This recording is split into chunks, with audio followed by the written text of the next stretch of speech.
मेरे साथियों, आप सबको मेरा जोहार। आप सबसे आज मैं एक बहुत ही महत्वपूर्ण विषय पर बात करने आया हूं और मैं चाहता हूं कि इस पर एक विचार हो, एक विमर्श हो, एक डिस्कोर्स इस विषय पर जरूर छिड़ना चाहिए झारखंड के अंदर। मान लेते हैं कि आप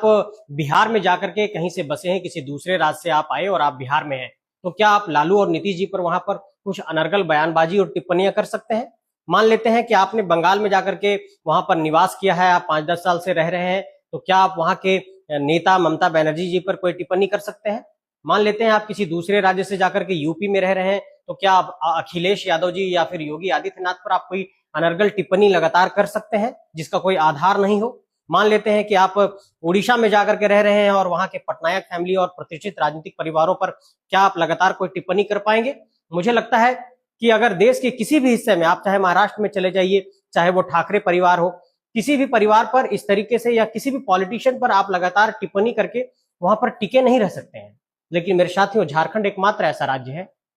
जहां पर बाहर से आए हुए लोग, जो इस राज्य में रहने वाले नहीं है, जो इस राज्य के मूल निवासी नहीं है, जो इस राज्य के स्थानीय निवासी नहीं है, दूसरे राज्यों से आकर के यहाँ पर बसे हैं, 10 साल से 15 साल से या कुछ लंबे अरसे से रह रहे हैं, वैसे लोग झारखंडी नेताओं पर लगातार अनर्गल बयानबाजी और टिप्पणी करते हैं। और उसमें कोई भी झारखंड का नेता अछूता नहीं है, सभी नेताओं पर इस तरह की टिप्पणियां की जाती हैं। और मैंने ये देखा है कि झारखंड के अंदर बिल्कुल एक सुनियोजित षड्यंत्र के तहत, एक सुनियोजित तरीके से झारखंडी नेताओं पर इस तरह की टिप्पणियां की जाती हैं, उनके इमेज को डिफेम किया जाता है, उनके इमेज को धूमिल किया जाता है, उनकी छवि को धूमिल करने की कोशिश की जाती है। मैं इस बात को दावे के साथ कह सकता हूं कि देश के किसी दूसरे अन्य राज्य में जाकर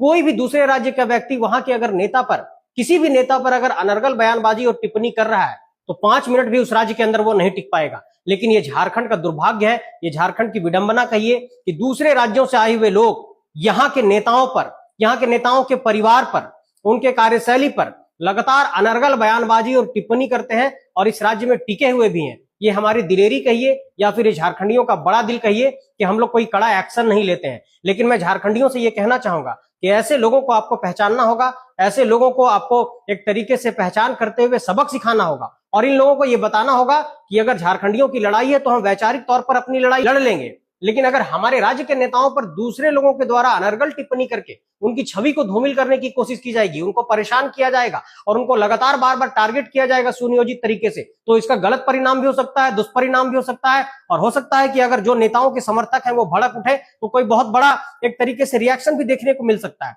इसलिए झारखंडी जनमानस से ये कहना चाहता हूं, आम जनमानस से ये कहना चाहता हूं कि आपको ये पहचानने की कोशिश करनी होगी कि झारखंड के अंदर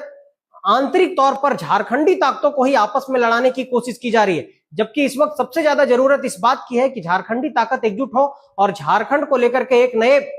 सोच के साथ आगे बढ़े। लेकिन जिस तरीके से